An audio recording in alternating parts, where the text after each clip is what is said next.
See, what I'm going to do now is demonstrate a little diagnostic tool that we have developed. I'll explain what I mean by this diagnostic tool, but this is a tool that all of you will use for your group exercise. We will give you the user instructions. We will also give you the tool which will load on your computers and things like that. But today I'm just going to give you a little demonstration and a little. This presentation is also telling me. So you're right. You go to a doctor. Now what does a doctor do? Give you the medicine straight away? He'll do a diagnosis. So he'll do some physical examination, stethoscope, do all that. And maybe after that also he's not satisfied, so he'll put you to get these tests done, this X-ray, this blood test. He gets various things done, right? And then you get a report from that examination.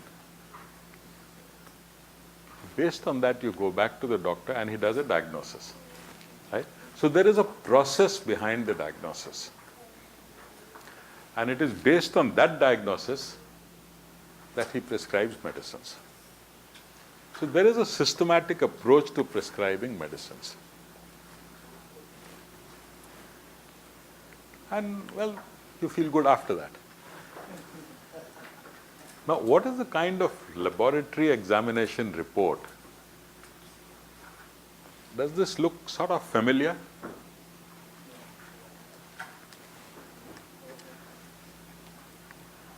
What this is telling you is that, where is the pointer? This is the result. See, whatever albumin, whatever, I don't understand these. Only the doctor will understand. This seems to be glucose. This is albumin, whatever it is. But this is the result as far as that patient is concerned. Then it also tells you there is a reference range. That means for each parameter, it's a minimum, there is a maximum. If you are within that, you're okay, no problem, go home, enjoy yourself. But if something is not correct, something is not within the range, then you run into a problem. So he'll give you medicines based on what he finds is not right with you. Is this clear? Any doubts on this? No. Now what I'm trying to argue is, can we extend this philosophy to urban transport? Very often we see congestion, immediately we say build a flyover.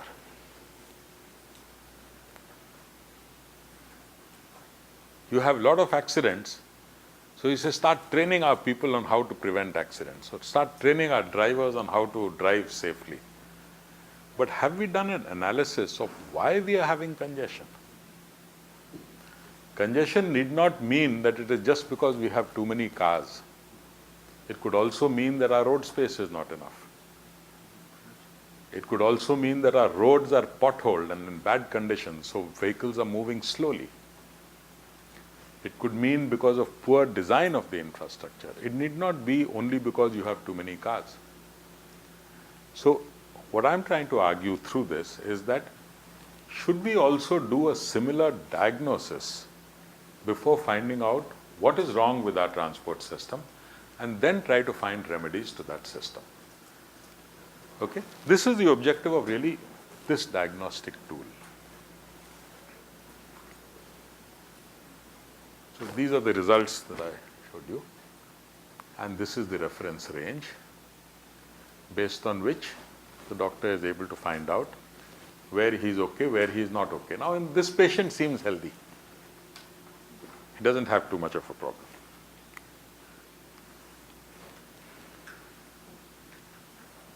Now, what could be the causes of congestion?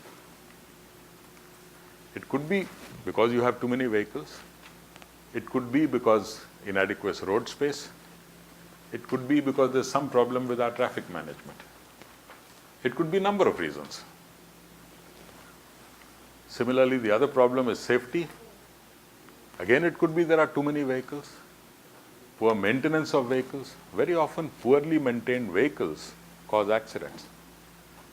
It could be because untrained drivers, and the way we get driving licenses could be, inadequate testing of people before driving licenses are given. So the purpose of this whole diagnosis, these are only some possible causes. The purpose of this whole diagnosis is to find out what really is the cause of the problem, and then try to deal with that problem. Now, this is what a good doctor will do. If you are ill, your fever is high, he'll not try to give you some medicine to just bring the fever down, but find out why is your fever high. So if you have malaria and he gives you crocin, I'm giving you some of the Indian medicines because that's what I know. Crocin or Tylenol only helps to bring down the fever. It doesn't sort out your malaria problem. So you need to take quinine to get rid of the malaria problem. So that's the whole purpose of this diagnosis. Now, what does the tool do? The tool does something very similar to what we've gone through the medical process. It compares various indicators for a particular city with similar indicators of other cities. It's an Excel-based computerized tool in which there are a whole series of indicators already available. You can decide which is the city that I want to test. You feed in the parameters for the city that you want to test, and it will automatically compare with a series of cities that you choose and for a series of indicators that you select. And it will give you graphs to tell you how this city of yours compares with the other cities that you have selected. It's a very simple tool. So it compares these indicators. And the idea is to see how this city is performing vis-a-vis many other cities, and see where it is performing poorly. That is where you need to attend. See where it is performing well. That's not something that you have to bother about. So this is quite like a pathologist report. So you have the indicators for that city. You have a possible range by looking at other cities and seeing where you stand.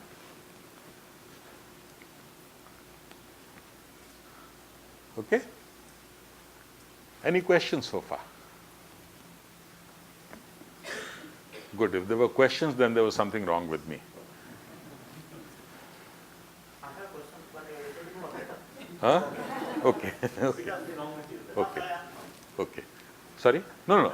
I'll demonstrate the tool to you. And no, if there's any questions on the basic principle, if there's any question on the basic principle. In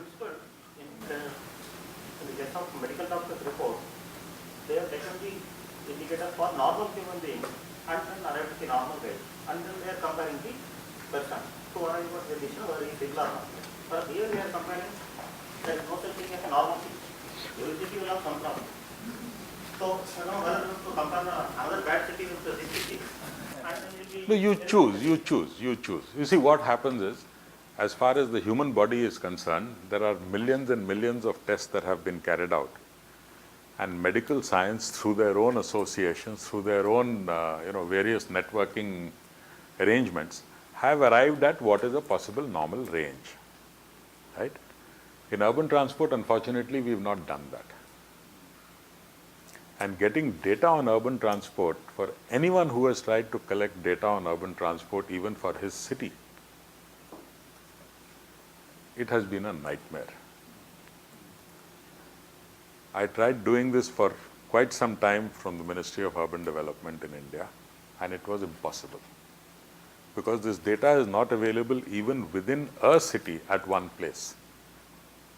You try and go back to your city in Pondicherry, can you get data on various, I'll give you a list of things, and try to find out how many different agencies you will have to go to get that data within one city. Impossible. So that is a challenge with urban transport. So the problem that we have been facing in trying to do this diagnostic tool is you don't have reliable data. Yet, despite that unreliability, can we still try to do something and get some indicators of what our approach to the remedy should be? There are cities which have far too many buses, but they don't know that they have too many buses because they've never compared with other cities. There are cities which have too few buses and they say, look, we want to add 500. And believe me, there are cities that we worked with in the World Bank where they want to add 500 buses. I said, but you need to add 3,000 buses, not 500 buses. Because the number of buses you have is so low. So this is the purpose of this kind of a diagnosis. It's giving you some pointers. Even though the data is not absolutely accurate, it's giving you some pointers. And I'll explain to you how we have tried to get around this problem of inaccurate data or unreliable data. We've used some methodologies to try and get around that. So we don't get very precise results, but we get pointers to what is the right direction to take. Okay? Now, what does this tool give you? It has a database. I mean, the first thing it must have is that database. We have almost about 90 cities and almost about 100 data items for each of those. I, for one, have not come across a database which is so comprehensive as far as urban transport is concerned. In many cities where you have a large number of small bus operators, if you try to find out how many passengers they have carried, you won't get it. No one will tell you. For those familiar with Delhi, if we try to find out how many passengers the Blue Line buses carried, you won't get it. For DTC buses, you'll get it, but Blue Line, you won't get it. Now, this is a problem in many cities. Many cities in Africa, you have only small mini buses that are carrying everything. You don't even know how many buses there are. No, there is no Blue Line. There's no Blue Line now. But, many cities around the world, you have this problem of you don't know how many buses. So that's the kind of problem that we've been grappling with. One option is forget it. Data is unreliable, forget it. But the other option is, well, even if it is unreliable, can we do something and make a beginning? And that's what we try to do in this. So it has a database. It has a facility by which you can update this data. Our idea is, let's create something. As we go along, we will get information about more accurate data, more reliable data. Keep putting that up, and we can add more cities.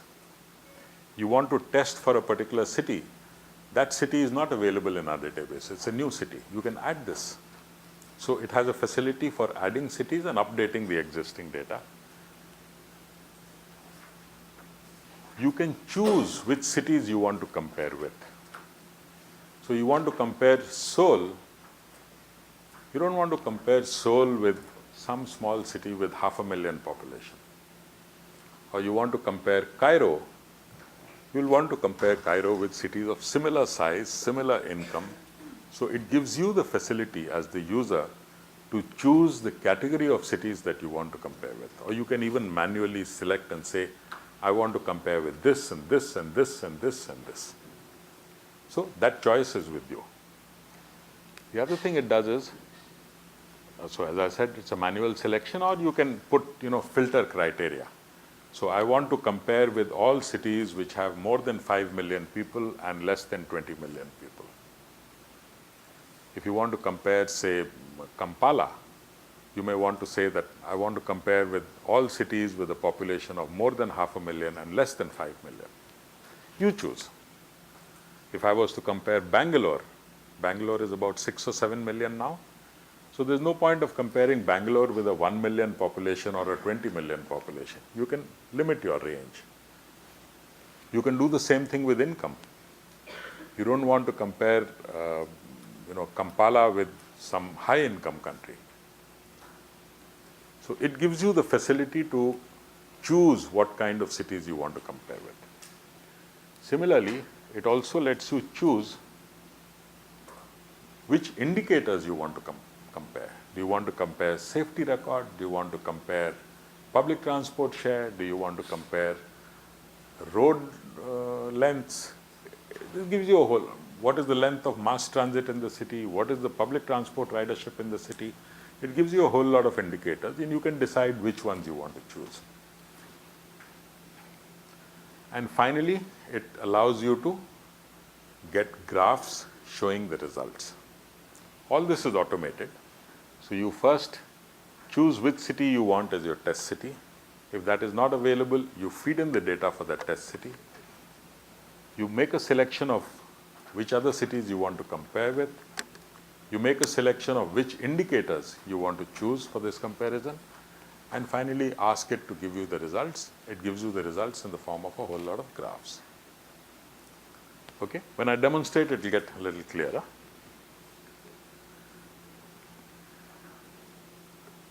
Now, the charts again can be a single indicator. We also have a provision for a scatter plot with two indicators. You saw one graph which Mr. O had presented, which showed the energy consumption in road transport with the income, the national income of that country. And what he showed in that graph is, as income grows, your energy consumed also grows. But in some countries, it has grown in a certain path. In certain other countries, it has grown at a slower path. So what Korea has been able to achieve is, even after its income has grown, the energy consumption has not grown as much. So that is what you call sustainability. So it can give you scatter plots with two indicators. So you can compare. How does this city compare with the other one on these two indicators? Hopefully, as we go into more refined models, we'll be able to have more than two indicators. But as of now, it has only two indicators. So the database, as I said, is almost 150 data items and for about 95 cities. We've collected these only from secondary sources, not very reliable, as I mentioned, but still it's there. It's reasonably accurate. And the data has been clustered into these categories. So you have demographic data, you have data on supply of infrastructure, on public transport, on the energy use, on safety, on pollution, and we also have some macroeconomic data. So you again choose which out of these you want to use. This is what the database looks like. You don't have to do much with the database, it's there for you. This is what the update form looks like. So if you go at the bottom, you'll see an update form. Let me show you what. This is the database. This is an update form, and here it asks you to feed in the name of the city. You can feed in the name of the city. So you can put in Chennai, your category. You can choose which category of the indicator and then feed in data for each of those. So this is updating. This is the kind of charts it gives you. This is a chart of what is the daily mass transit ridership as a percentage of the population. And it has compared a number of cities: Ahmedabad, Wuhan in China, Kunming, New York, Mexico, London, Guangzhou in China again, Tokyo and Hong Kong. So it tells you what share of the population is using the mass transit system.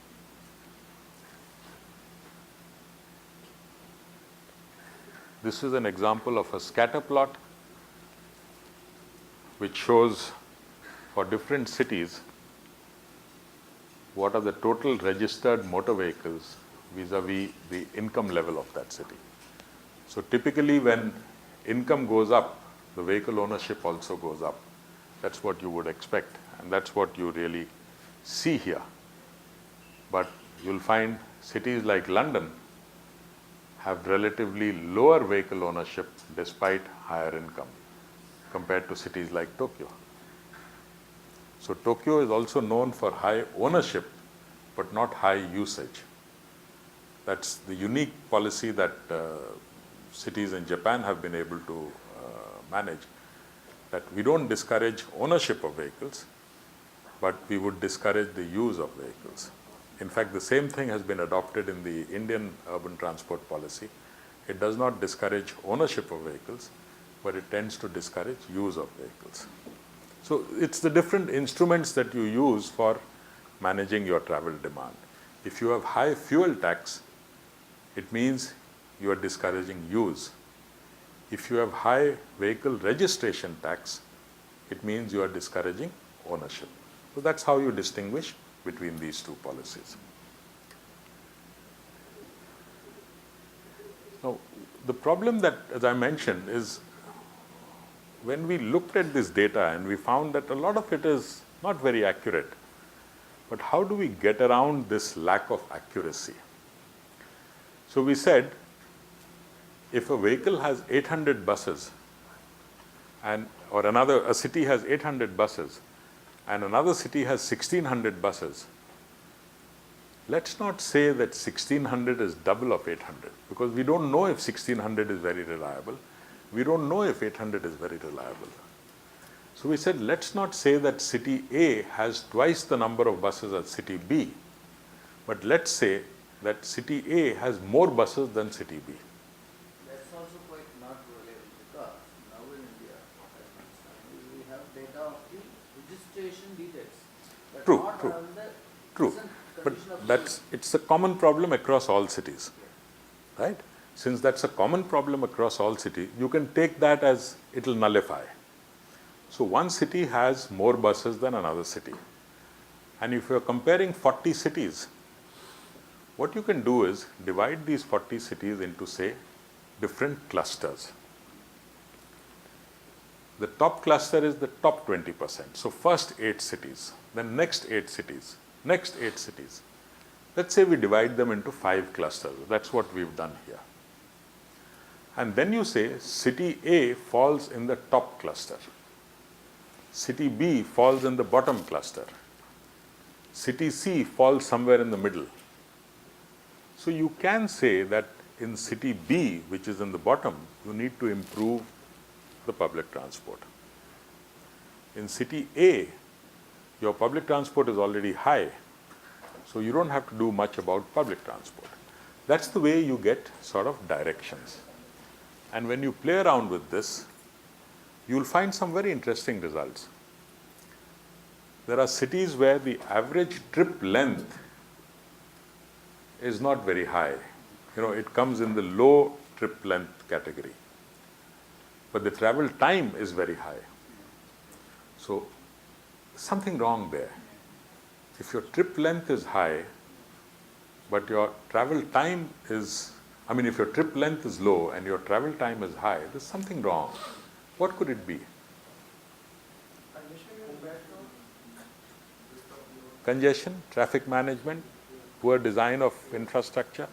So you need to see why is it that your travel time is high despite trip length being low.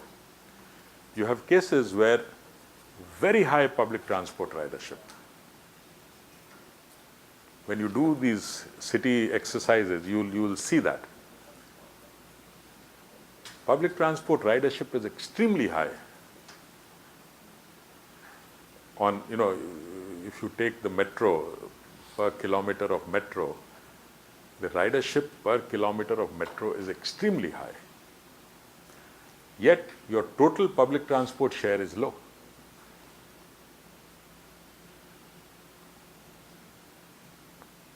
Why is that? So this is the kind of analysis we would like you to do when you do your group exercise. And first identify what are the problems. So this is the first part of your exercise in the group. And the second part of the exercise will be, well, if that is the problem, what are the solutions that we would recommend to the mayor or the governor of that city?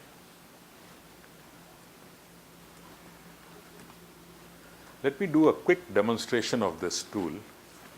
And I think I'll have to sit here, so you have to hear me, not. So this is what the database matrix look like. You don't have to do much about this. This is the update form.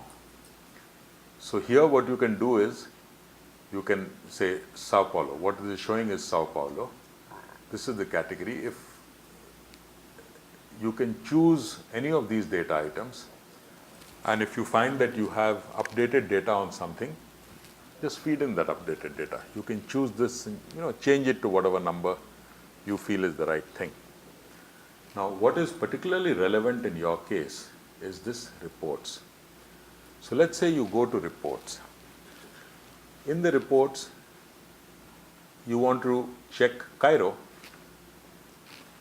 and you want to generate appropriate reports for Cairo. So what I'm doing is I say generate report. This is what it will give you. You have chosen Cairo. You can choose any other city. Let's say I want to change it from Cairo and I want to go to something else. Let's say I want to do Bangalore. Okay, Bangalore. Now, which are the cities I want to compare with? I've already done some manual selection here, but let's say I don't want to do a manual selection. I want to put a filter category. And my filter category, there are many categories on which you can do the filtration.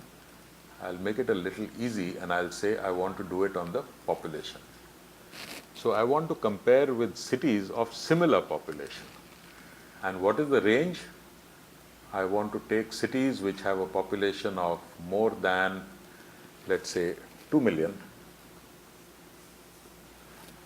and those that are less than, let us say, 10 million.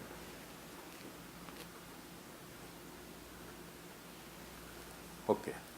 Now, this is my choice of cities that I want to compare. Now, what indicators do I want? Let me say I choose the category. In the indicators, let me take, say, air quality. And in the air quality, there are some specific indicators. I want to take, let us say, particulate matter emissions. I add that. I want to take public transport energy use. Let me add that. Then I want to choose something else.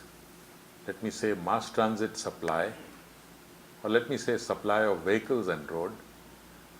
And I want to choose, say, buses per 1,000 population. Add that. And I want to say two-wheelers per 1,000 population. Add that. Four-wheelers per 1,000 population. Add that. So I've added all of these. This is, you can make it as complex as you want. And having done that, you just proceed. Now it's giving you a whole lot of data. Let's see what all it's got. This is the first one.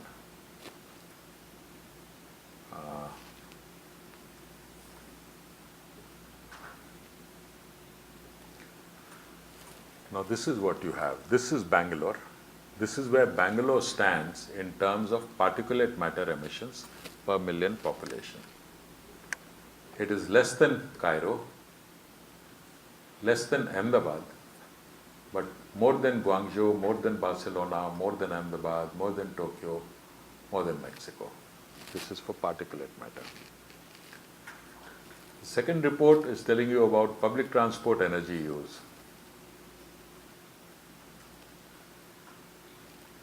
Again here, Bangalore is shown very low. It's probably because we don't have the data. So when it picked up, no, Sam, permit errors, permit gaps. If at some point we get this data on what is the public transport energy use in Bangalore, we'll feed it in here. Right now this is saying you don't have the data. If you look at buses per 1,000 population, again this is very interesting. It shows Mexico has very few, but what we know for a fact is Mexico has quite a few. It has quite a few buses, but a lot of them are privately run, informal kind of bus services where you don't have the data. So let's leave Mexico out. You have Amsterdam, you have Tokyo, you have Ahmedabad, you have Barcelona, Cairo. Now Bangalore has roughly about 0.75 buses per 1,000 population, which means about 750 buses per million population. London has about, no, we don't have London here, but London is roughly about 500 buses per million population. So it's giving you some benchmarking vis-a-vis number of other cities. This one tells you two-wheelers per 1,000 population. Now you know Bangalore has a very high share of two-wheelers, and you compare this with many other cities, it's much more. Somehow it has not picked up Ho Chi Minh City. If it had picked up Ho Chi Minh City, the number would have been lower than Ho Chi Minh City or Hanoi, because Vietnam has a very high number of two-wheelers.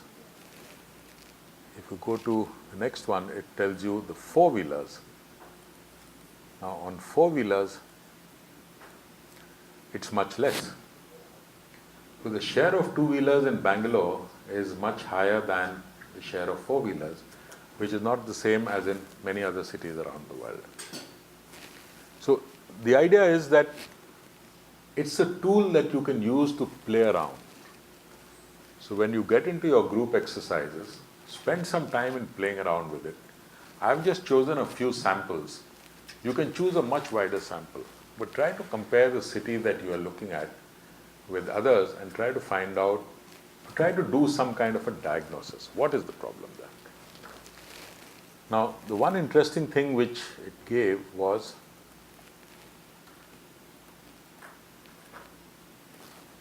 this graph. Now, what this showed you was, it's a little small, but for different indicators which are on the x-axis, it showed you which quintile Bangalore fell in for different indicators. So there was some indicator here where it was in the second quintile. For another indicator, it was on the bottom quintile. No, I think this one is that it didn't have data. We have in the quintiles, you have a 6.